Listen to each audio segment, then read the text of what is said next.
Mi esposa arrojó mi pastel de cumpleaños al suelo frente a 30 personas, me miró fijamente a los ojos y dijo, cómetelo del suelo. Luego se rió. Esa noche, la madre de mi esposa me envió un mensaje de texto, hemos decidido cortar todo contacto. Aléjate para siempre. A mi esposa le gustó. Respondí. Mi esposa arrojó mi pastel de cumpleaños al suelo frente a 30 personas, me miró fijamente a los ojos y dijo, cómetelo del suelo. Luego se rió. Su madre se rió. Su hermana se rió. Sus dos hermanos se rieron. Incluso el primo que apenas me conocía, el que había aparecido sin ser invitado y se había comido 4 platos de comida. Él también se rió. Y yo me senté allí, en la cabecera de la mesa de mi propio cumpleaños, rodeado de los restos de un pastel de $300 que había pagado yo mismo, en un restaurante que había reservado con 6 semanas de antelación. En un comedor privado que había solicitado específicamente para que mi esposa pudiera sentirse cómoda con su familia alrededor. No dije ni una palabra, no porque fuera débil, no porque estuviera avergonzado, no porque no supiera lo que acababa de pasar. No dije ni una palabra porque ya sabía lo que iba a hacer. Y para la medianoche de esa misma noche, 100 llamadas perdidas se habían acumulado en el teléfono de Jacqueline. El chat grupal que dirigía su madre, al que nunca me habían añadido, aparentemente había explotado. Su hermana llamaba desde su coche. Su hermano amenazaba con venir en coche. Todo por un mensaje de texto que había enviado a las 9:48 de la noche mientras mi esposa todavía estaba celebrando mi cumpleaños sin mí. 7 palabras. Quitaré mi nombre de todos los préstamos mañana. Pero me estoy adelantando, porque antes de que entiendan lo que hice esa noche, necesitan entender qué tipo de hombre era yo antes de que todo esto comenzara. Y necesitan entender en qué tipo de familia me había casado. Porque el pastel de cumpleaños no fue el comienzo. Fue solo el momento en que finalmente vi con claridad. Antes de que sigan viendo, si esta historia resuena con ustedes, si alguna vez han sido humillados por las personas que se suponía que debían amarlos, o si alguna vez se han quedado callados cuando deberían haber hablado, suscríbanse a este canal, denle al botón de me gusta. Dejen un comentario y díganme, ¿alguna vez han sonreído a través de algo que los estaba rompiendo por dentro? Quiero leer cada uno de ellos. Ahora, déjenme contarles toda la historia. Mi nombre es Christopher Dalton. Tengo 37 años. Soy oficial principal de riesgos de cartera en Meridian Capital Group, una firma de servicios financieros de tamaño mediano con sede en el distrito West Loop de Chicago, Illinois. He trabajado en evaluación de riesgos durante 12 años. Es exactamente el tipo de trabajo que suena aburrido en las cenas hasta que alguien pregunta qué significa realmente. Y entonces explico que mi firma es lo que se interpone entre una empresa y la ruina financiera. Y de repente la habitación se vuelve un poco más silenciosa. Lo que eso significa en términos prácticos es esto. No solo analizo el riesgo, lo garantizo. Mi nombre figura en los contratos. Mi crédito respalda los acuerdos. Cuando una empresa necesita un garante principal para asegurar la financiación, un ser humano real con un perfil financiero real dispuesto a ser personalmente responsable, acuden a gente como yo. He pasado 12 años construyendo un perfil crediticio y una reputación profesional que la mayoría de la gente en mi campo pasa carreras enteras persiguiendo.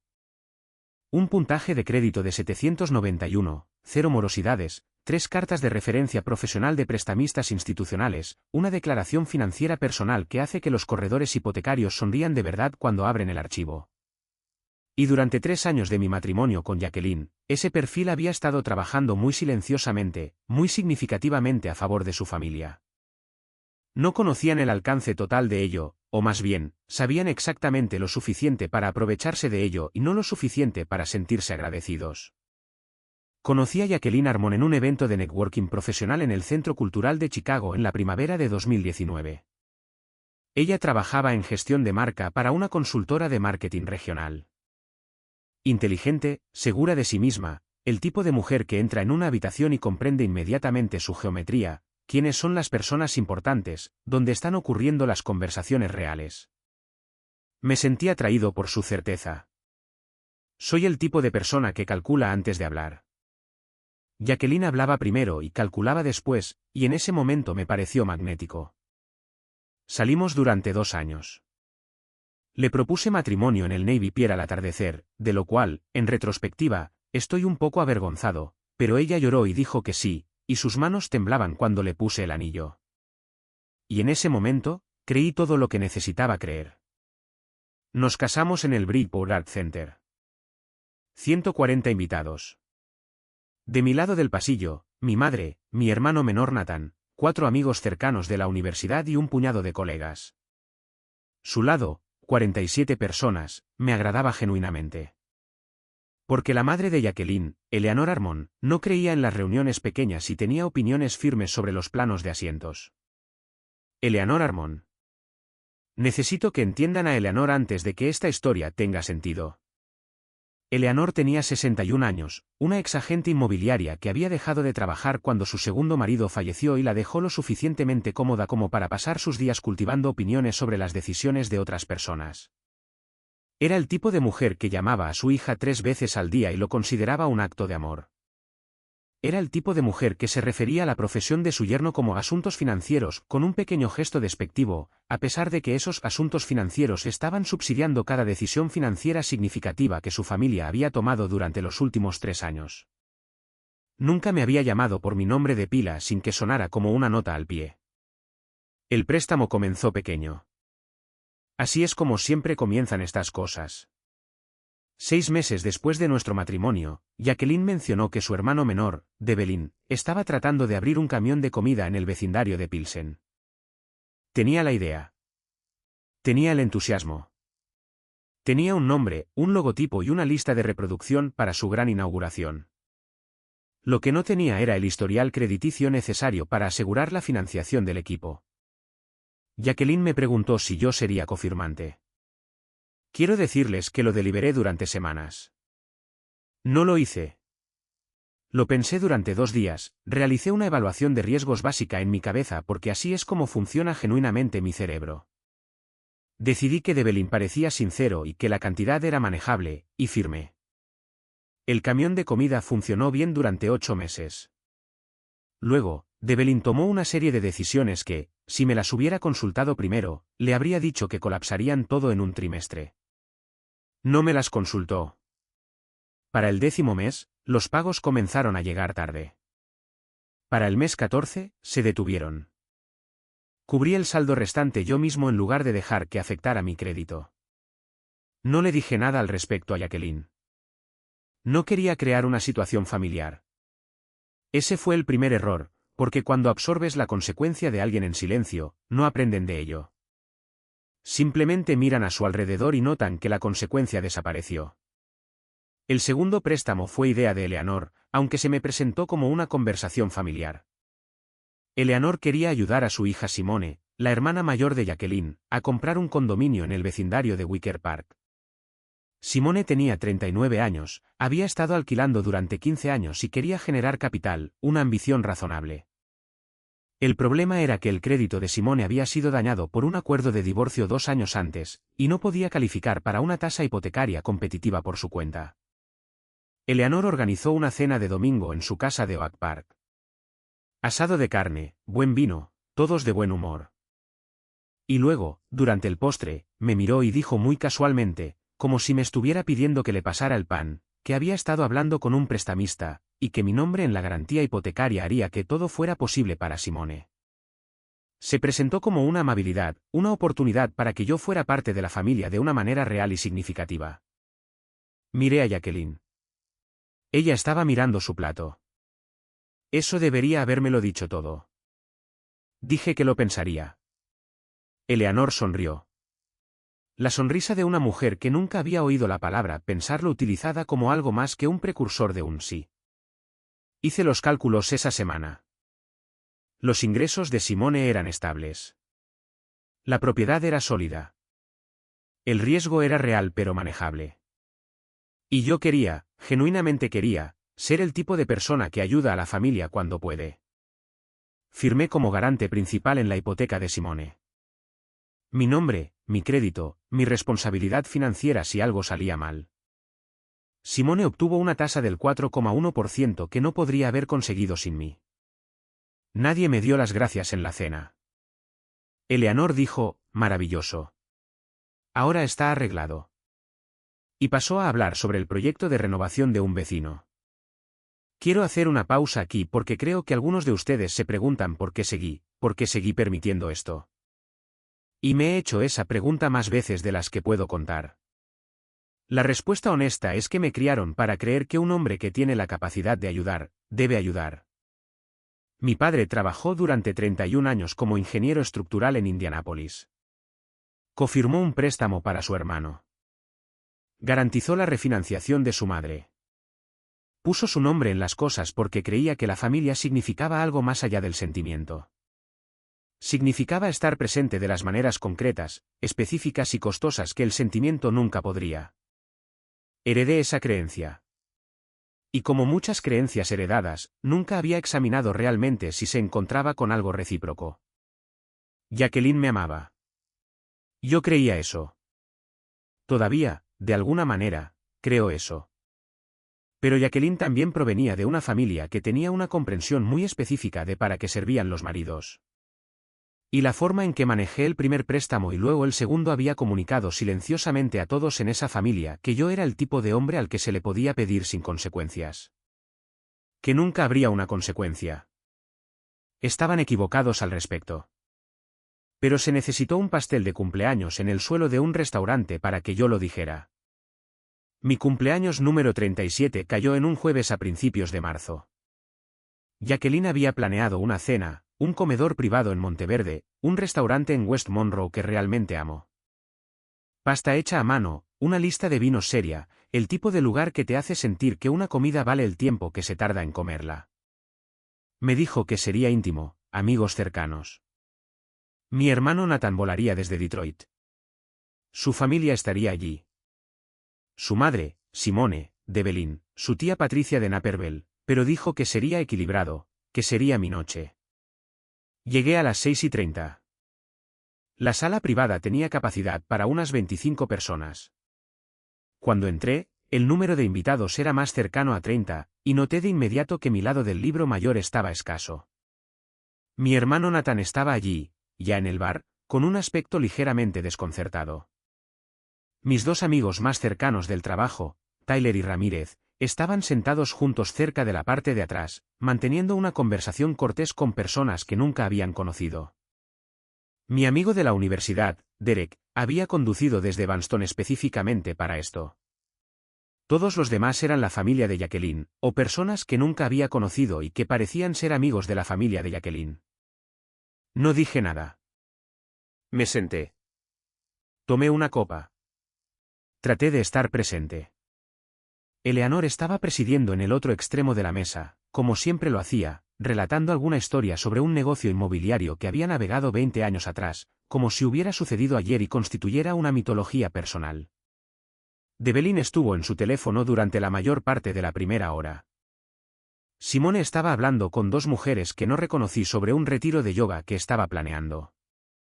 Un retiro de yoga que, mientras yo estaba sentado allí haciendo las matemáticas silenciosas que siempre hago, probablemente fue financiado de alguna manera indirecta por el hecho de que el pago de su hipoteca era más bajo de lo que debería haber sido.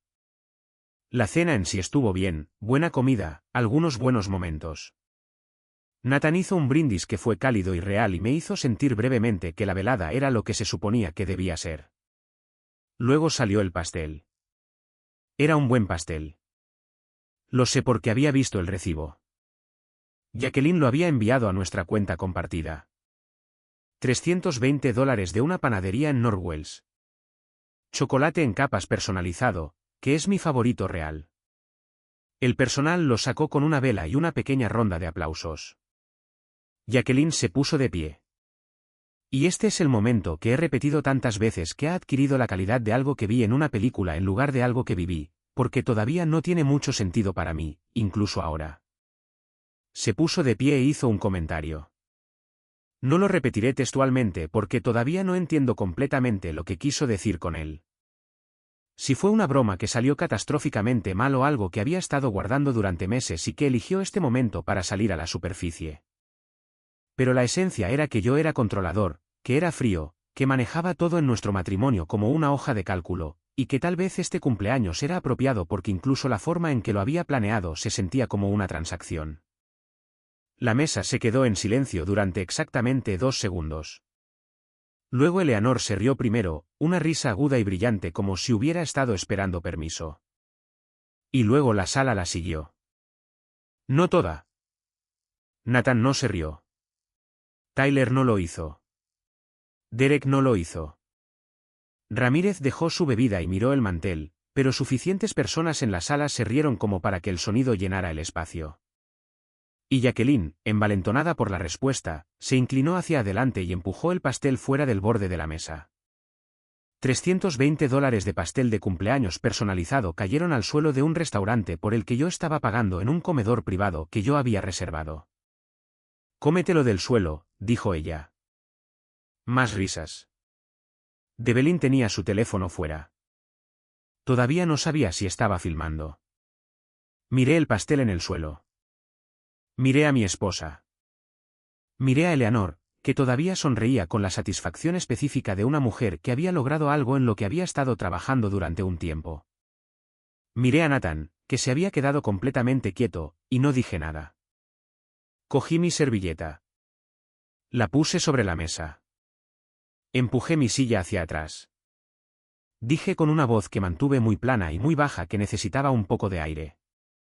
Y salí del comedor privado, atravesé el restaurante y salí a la calle West Monroe. Hacían 31 grados. Me quedé en la acera con mi chaqueta de cena y pensé muy claramente durante unos 4 minutos, no en cómo me sentía, sino en lo que iba a hacer. Llamé a Nathan desde afuera. Salió 2 minutos después, con el abrigo todavía desabrochado. ¿Estás bien?, preguntó. Necesito que hagas algo por mí, le dije. Necesito que vuelvas a entrar, termines tu cena, te comportes con total normalidad y no le digas a nadie que te llamé. Chris, por favor. Dije, necesito 30 minutos. Me miró de la manera en que mi hermano me ha mirado toda mi vida cuando sabe que ya he tomado una decisión. Asintió y volvió a entrar. Me quedé en esa acera durante 28 minutos. Tenía mi teléfono. Tenía la aplicación de notas que uso para redactar cosas cuando necesito pensar con claridad y empecé a escribir, no una confrontación, no un discurso, una lista. Cada instrumento financiero al que mi nombre estaba actualmente adjunto en conexión con la familia de Jacqueline. El saldo del préstamo de equipo absorbido, cerrado, pero la consulta original todavía en mi perfil de crédito. La garantía hipotecaria de Simone, activa. Mi nombre en el documento, mi responsabilidad si ella incumplía. El tercer elemento de la lista era el que más importaba y el que Eleanor no sabía que yo conocía. 3 semanas antes, Jacqueline me había dicho que su madre estaba buscando refinanciar su casa en Oak Park. La hipoteca actual de Eleanor tenía una tasa desfavorable que había fijado años atrás, y una refinanciación podría ahorrarle una cantidad significativa de dinero mensualmente. El prestamista con el que estaban trabajando había señalado que la relación deuda-ingresos de Eleanor era dudosa. Jacqueline había mencionado con mucho cuidado, muy suavemente, que Eleanor esperaba que yo estuviera dispuesto a confirmar.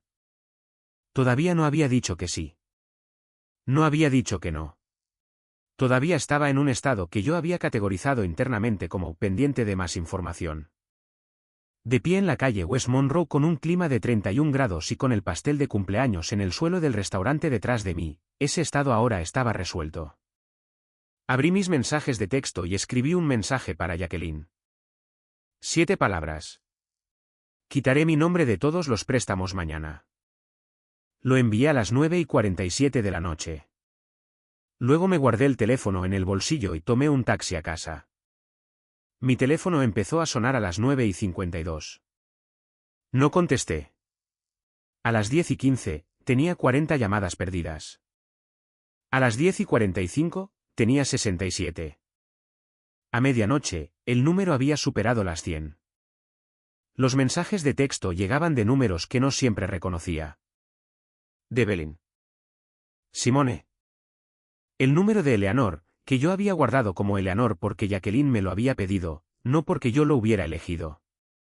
2 números que no reconocí y que más tarde descubrí que eran de amigos de Eleanor que de alguna manera se habían involucrado en la situación. Puse mi teléfono boca abajo y me fui a la cama. No porque estuviera en paz. Quiero ser honesto con ustedes. Me quedé en la oscuridad durante 2 horas mirando al techo, repasando cada versión de cómo sería la próxima semana. Sabía que sería feo. Sabía que habría una presión que no podía anticipar del todo. Sabía que Jacqueline volvería a casa y tendría que ver su cara. Pero también sabía algo que no había sabido claramente antes de esa noche. Que la versión de mí que absorbía las consecuencias en silencio, que firmaba sin que se lo agradecieran, que se sentaba a la cabeza de su propia mesa de cumpleaños mientras su esposa tiraba su pastel al suelo. Esa versión de mí había dejado de funcionar en el momento en que Jacqueline dijo, cómetelo del suelo. Ella llegó a casa a las 12:40 de la madrugada. Oí la puerta. La oí dejar las llaves. Oí el silencio particular de alguien que intentaba averiguar si la persona en la otra habitación está dormida o esperando. Yo estaba esperando, pero no fui hacia ella. Ella vino a la puerta del dormitorio. Se quedó en el marco de la puerta. Podía ver su silueta contra la luz del pasillo. Christopher, dijo. No voy a quitar mi nombre de la hipoteca de Simone esta noche, dije antes de que pudiera continuar. Eso requiere un proceso formal y la participación del prestamista, pero ya he redactado la solicitud y la enviaré por la mañana. Ella entró en la habitación. No entiendes lo que estás haciendo. Entiendo exactamente lo que estoy haciendo. Mi madre comenzó. Tu madre se rió, dije. En un restaurante que pagué en mi cumpleaños después de que tiraras un pastel al suelo, y tu madre se rió primero. Jacqueline se quedó en silencio. También me niego a confirmar la refinanciación de Eleanor, dije. No lo había aceptado oficialmente, así que no hay nada formal que deshacer. Solo te lo digo para que tengas tiempo de avisarle. Christopher, por favor. Me voy a dormir, dije. Podemos hablar mañana. Estaba en la oficina a las 7:15 de la mañana siguiente. Muy rara vez estoy en la oficina a las 7:15. Mi asistente, Priya, que ha trabajado conmigo durante 4 años y es el ser humano más perspicaz que he encontrado en un entorno profesional, me miró durante exactamente 3 segundos cuando entré, y luego, muy silenciosamente, puso un café en mi escritorio sin que se lo pidiera. Pasé las 2 primeras horas de esa mañana haciendo exactamente lo que le dije a Jacqueline que haría. Contacté al prestamista que gestionaba la garantía hipotecaria de Simone e inicié el proceso formal para eliminar a un garante. Este no es un proceso simple o inmediato. Requiere que el prestatario principal califique de forma independiente o que encuentre un garante de reemplazo, y el prestamista tiene que aprobar la transición. Pero yo había hecho suficientes de estos profesionalmente para conocer el lenguaje exacto, el departamento exacto y la documentación exacta que debía presentar. Redacté la carta, la revisé y la envié antes de las 9 de la mañana. Luego llamé a mi abogado personal, un hombre llamado Gerald Abrams, que trabaja en un bufete en el barrio de Streeterville y al que he recurrido durante 3 años para diversos asuntos profesionales. Le expliqué la situación, no los contornos emocionales de la misma. Gerald no necesita contornos emocionales, sino los detalles financieros. Hizo 3 preguntas. Dijo que tendría una revisión preliminar de mi exposición en mi escritorio para el final del día. Luego me puse a trabajar. Realicé evaluaciones de riesgo en una cartera de bienes raíces comerciales que me estaba dando problemas. Tuve una llamada con nuestro socio de préstamos institucionales en Nueva York. Almorcé en mi escritorio. Funcioné. A las 2:17 de la tarde, mi teléfono sonó con un número que no reconocí. Dejé que fuera al buzón de voz. El mensaje de voz era de Eleanor y voy a compartir lo que dijo porque creo que es importante. Christopher, soy Eleanor. Creo que hemos empezado con mal pie y quiero tener una conversación. Lo que pasó anoche fue quizás de mal gusto. Lo admito. Pero tienes que entender que Jacqueline simplemente ha estado bajo mucha presión y a veces lo procesa de maneras que no son ideales. Estoy segura de que puedes entenderlo. Lo que necesito que entiendas es que lo que estás haciendo ahora mismo tiene consecuencias para personas que no tuvieron nada que ver con lo de anoche. Simone no tiene nada que ver con esto. Simone tiene una hipoteca. Tiene una vida. Por favor, devuélveme la llamada. No le devolví la llamada a Eleanor. Sí que le reenvié el mensaje de voz a Gerald porque pensé que el enfoque era instructivo. Las siguientes 72 horas fueron, en el lenguaje honesto de la evaluación de riesgos, una prueba de estrés. Jacqueline y yo vivíamos en el mismo apartamento, pero nos movíamos el uno alrededor del otro de la manera cuidadosa y agotadora de las personas que han dicho demasiado y no lo suficiente simultáneamente. Ella iba a trabajar. Yo iba a trabajar. Ella volvía a casa. Yo volvía a casa. Ocupábamos las mismas habitaciones como líneas paralelas, presentes y sin cruzarse. Su teléfono sonaba constantemente. Podía oírlo. La vibración, los sonidos de notificación, los largos tramos de su voz, baja y apremiante desde la otra habitación. No escuché el contenido. No lo necesitaba. Sabía de qué trataban las conversaciones. Sabía quién las tenía y qué querían. En la segunda noche, vino y se sentó frente a mí en la sala de estar mientras yo leía. Parecía cansada. Esa es la verdad honesta. Parecía genuina, específicamente cansada, de la manera en que la gente se ve cuando ha estado manejando algo que no anticipó tener que manejar. Mi madre va a perder su refinanciación, dijo. Tu madre no tiene actualmente una refinanciación, dije. Tiene una solicitud en proceso. Nunca me comprometí a eso. Nunca dijiste que no. Nunca dije que sí. Ella miró por la ventana. Simone tiene miedo. Simone tiene 6 meses para calificar por su cuenta o encontrar un garante de reemplazo, dije. Gerald revisó su perfil financiero. Su relación deuda-ingresos ha mejorado desde la hipoteca original. Puede que califique de forma independiente ahora. No pudo entonces. Las cosas cambian. Gerald, metiste a tu abogado en esto. Metí a mi abogado en una evaluación de mi exposición financiera, dije. Para eso están los abogados. Jacqueline se quedó en silencio durante mucho tiempo. Luego dijo, no debería haber hecho lo que hice.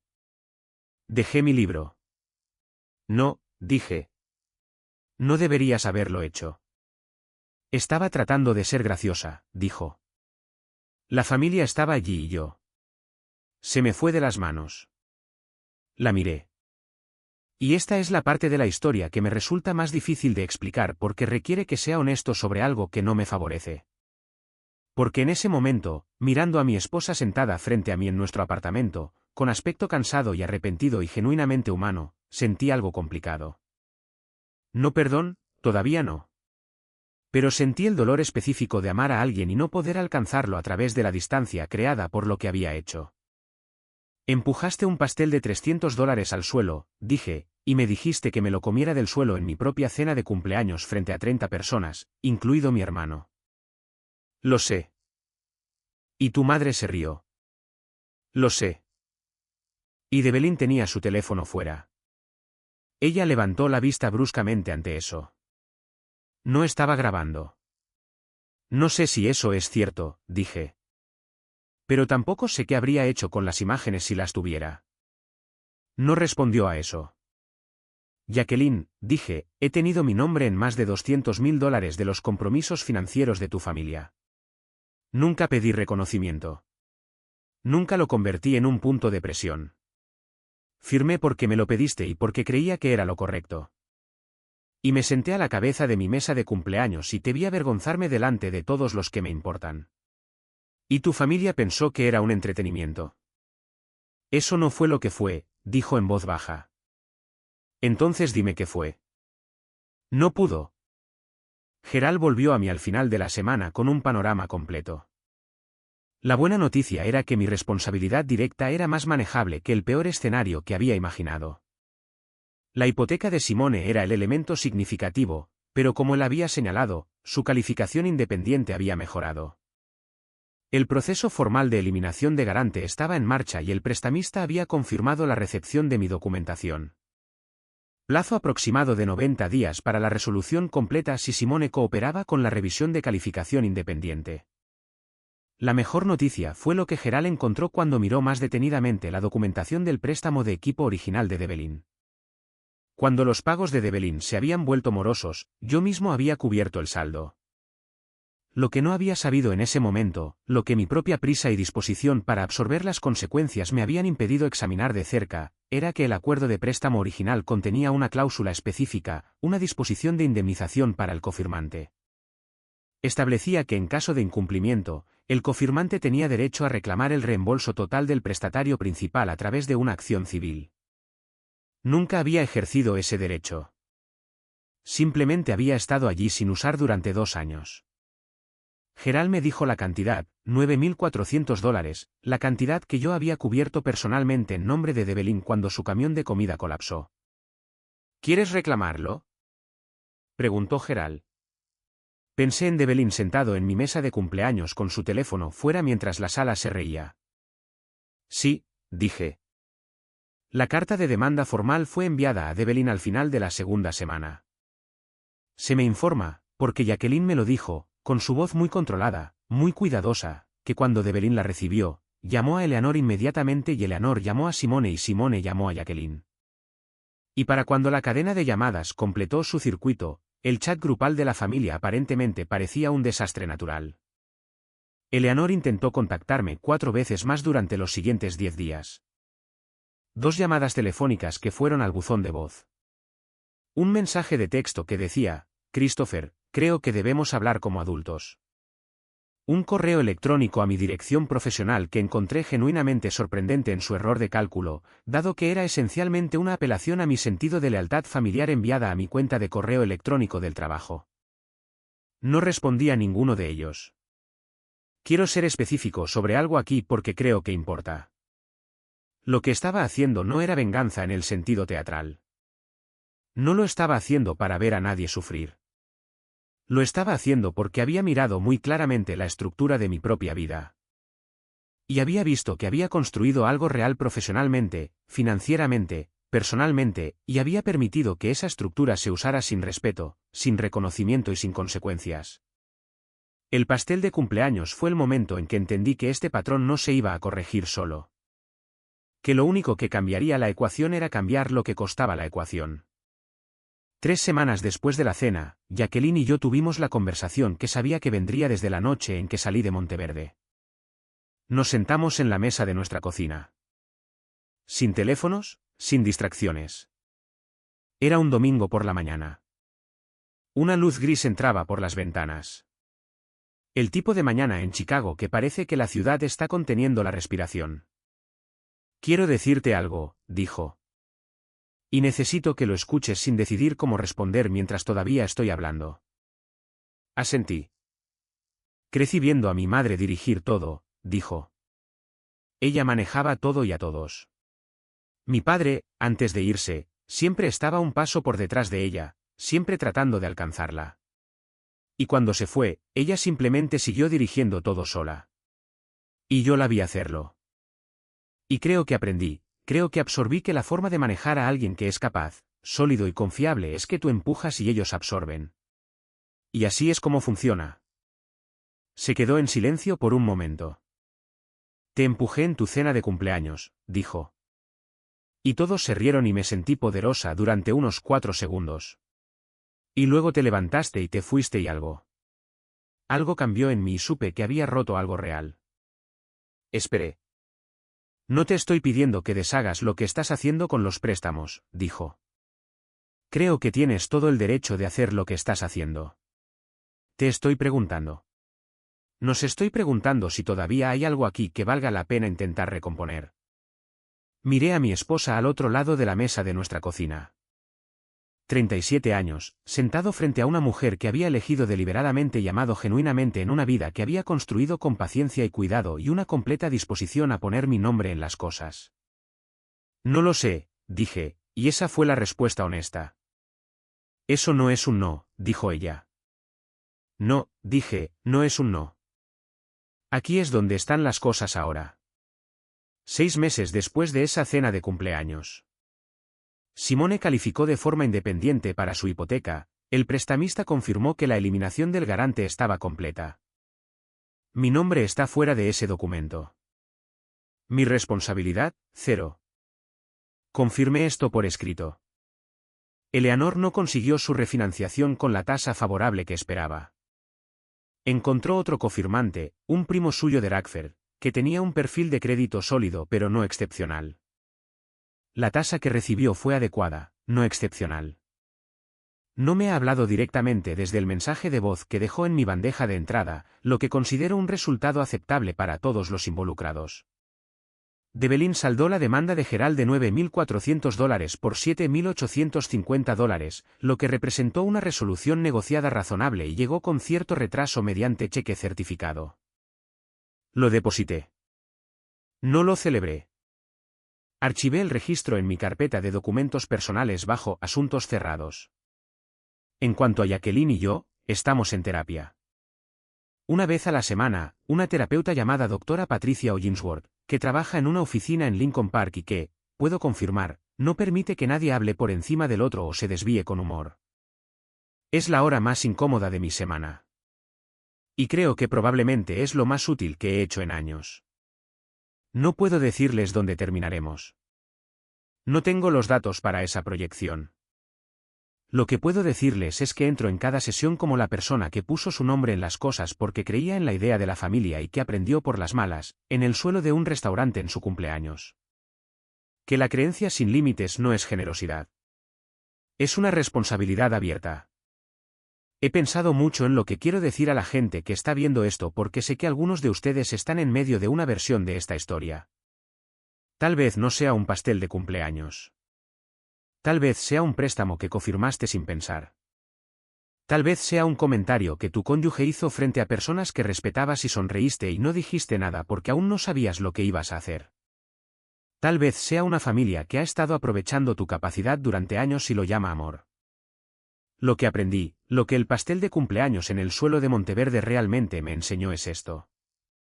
El momento en que dejas de absorber silenciosamente las consecuencias de otra persona es el momento en que ellos aprenden que nunca estuviste obligado a absorberlas en primer lugar. No es cruel. No es venganza en el sentido feo de la palabra. Es solo información.